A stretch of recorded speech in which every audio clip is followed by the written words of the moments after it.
aluminum. I depressurized the tank and unscrewed the valve from the top to make it safe and easy to cut in half with a hacksaw, which you can see just happened in less than a minute. Now the bottom part of the extinguisher is what we want for the crucible, because it's basically a steel cup 3 inches in diameter and 5 inches tall. That's going to be the perfect size for our custom backyard foundry. At this point, the plaster should be pretty well set, so let's dump the water from the bucket, then use something like a pair of channel locks to grip one edge of the pail and pull gently toward the center. Now if we grip it with both hands and give it a bit of a twist, you can see the whole bucket pops loose and pulls right out. This just created an amazingly smooth surface, which gives this makeshift foundry a surprisingly professional look. The only features we're missing now are an air supply port and a lid, so let's make those next.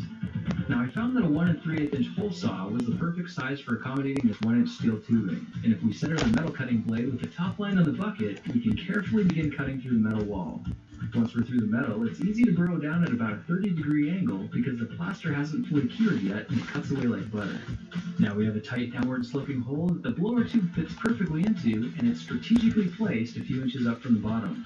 This way, if a crucible fails and dumps molten metal into the foundry, it'll stay in the foundry instead of dangerously flowing out of the pipe. Now the blower tube is really easy to make. It starts with a 1 inch steel pipe like this. This is the business end that'll sit next to the hot coals in the foundry. We're also going to need a 1 inch PVC coupling as well as some 1 inch PVC pipe. You can see the threads on one half of the coupling screw onto the steel pipe, and the slip adapter on the other end simply pushes onto the PVC tube. It's that easy. Now let's go one step further and make a lid to help retain the heat. I got a couple of 4-inch U-bolts from the hardware store and stood them upright in a 5-quart big mouth bucket filled with a half measure of our insulating mix. After an hour, you can see the plaster is set and the whole thing pops free from the bucket, giving us a nice little custom lid for the foundry. It still needs a vent hole for pressure buildup, and you could just form one when you're casting it, or you could try drilling one with a 3-inch hole cutting saw like this. With the hole in the center, you can see we end up with a nice thick lid that kind of looks like a giant white donut. This design works great for venting pressure and gives us the option to melt metal as well without even having to take the lid off the furnace. Just for fun, I picked up a can of burnished amber spray paint and gave the foundry a couple coatings to make it look a little more attractive. If we get it fired up, you can see the mini foundry gets so hot on the inside that it'll melt soda cans within seconds and fill a crucible with liquid aluminum.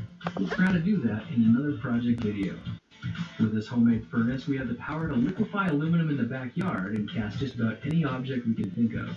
The best part is, when you're not melting scrap metals, rather than taking up space and looking terrible, you can drop in a plant and instantly transform it into fashionable home decor. With this transforming flower pot foundry, there's certainly more than meets the eye. And by the way, if you run out of soda cans to melt, you could try using it as a blacksmithing forge or even a barbecue for summertime grilling. After all, it is fueled by charcoal briquettes. Well, now you know how to use commonly available materials to build a mini metal foundry.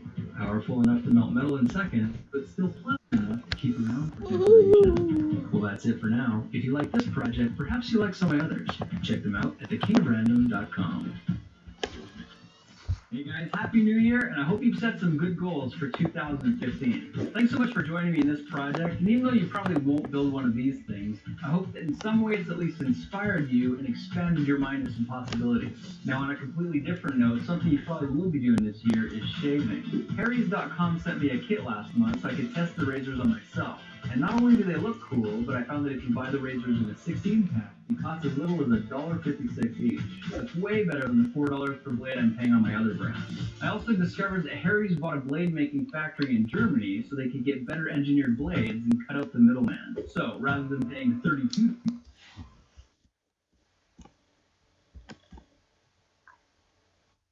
Chances are you've thrown these things in the trash without even knowing it. But if you use them like this, they'll spawn an electric arc, hot enough to melt any metal known to man.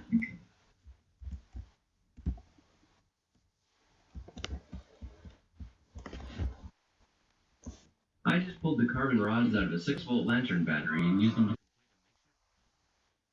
arc reactor furnace, which apparently is powerful enough to completely liquefy steel.